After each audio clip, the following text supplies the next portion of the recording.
EVM पर है शंकाओं का घमासान। बैलेट पेपर से कराओ मतदान। आखिर देश में क्यों उठ रही है ये मांग?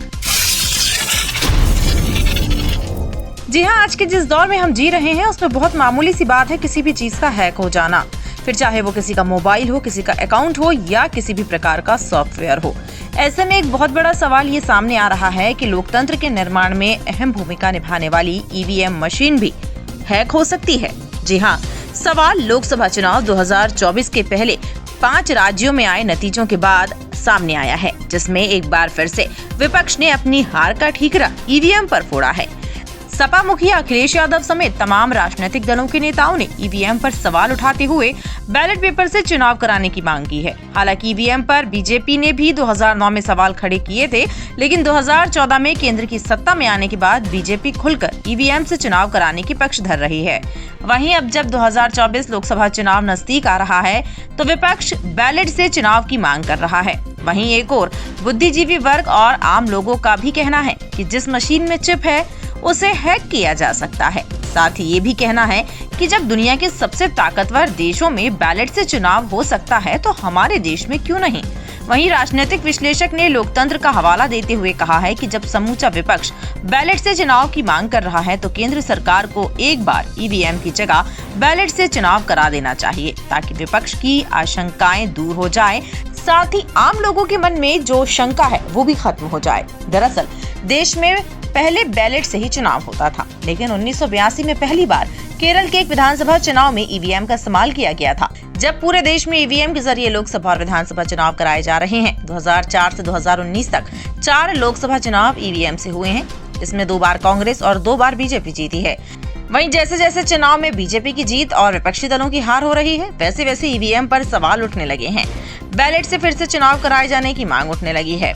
लेकिन अब जिस तरीके के नतीजे सामने आ रहे हैं उसे लेकर चाहे बुद्धिजीवी वर्ग हो, चाहे आम जनता हो, चाहे विपक्ष हो, ईवीएम को लेकर बहुत सवाल खड़े हो रहे हैं।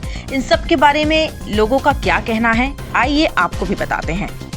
2024 में जब तक मशीन से चुनाव होगा, ईवीएम से चुनाव होगा, तब तक तो मोदी ही आएंगे। तो अगर कहीं किसी चीज़ पे संदेह अगर होता है तो उसको बंद करके, अगर मोदी जी को और बीजेपी वालों को इतना विश्वास है जनता के ऊपर, तो बैलेट पेपर से चुनाव करा के देख ले, क्या फ़र्क पड़ता है उनको। सरकार तो उनकी है। ये बताइए, ये ईवीएम लेके कौन आया था पहले? कांग्रेस लेके आई थी ना।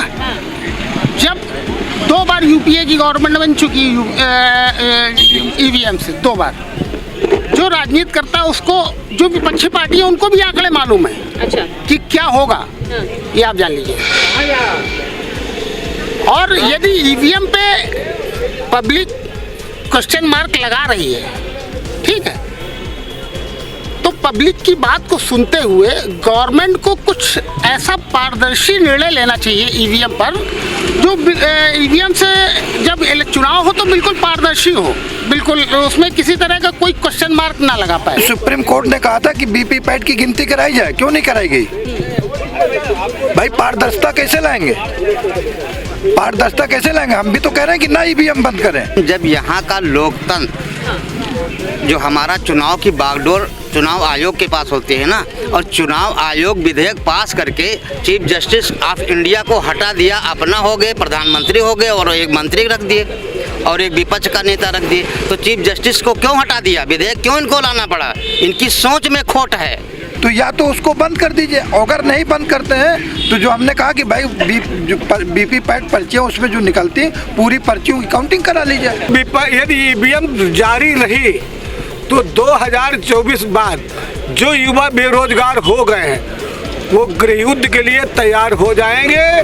न हिंदू होगा न मुस्लिम होगा, सब एकत्र होकर के अपनी रोजी रोटी के लिए लड़ाई करेंगे।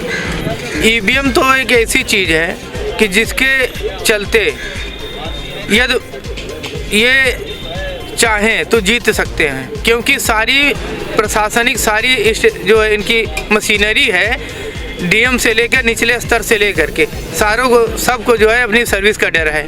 तो ये मजबूरन इनके पक्ष में आकर ईवीएम बदल देंगे, ईवीएम को जो है हटा देंगे, ईवीएम का ताला जितने मतलब लाख जो लगा है लाख तोड़ करके उसको चेंजिंग कर देंगे, या उसकी जो है जो उसका मोड है ठीक है, जो रिजल्ट बदलने वाला मोड है जितने समय के बाद में उसको चेंज कर सकते हैं, मान लो नहीं होता है तो हर तरीके से अपनी मशीनरी का प्रयोग करके जो है उसको प्रभावित चुनाव को 100% करेंगे।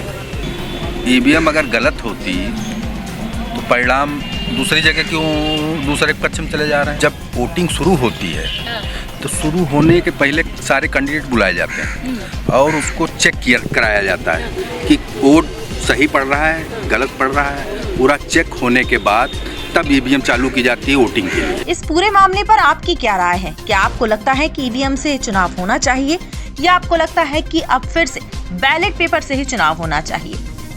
आपकी राय हमारे लिए बहुत महत्वपूर्ण है। कमेंट सेक्शन में हमें अपनी राय जरूर बताएं। खबरों के अपडेट्स को जानने के लिए बने रहें NN24 के साथ।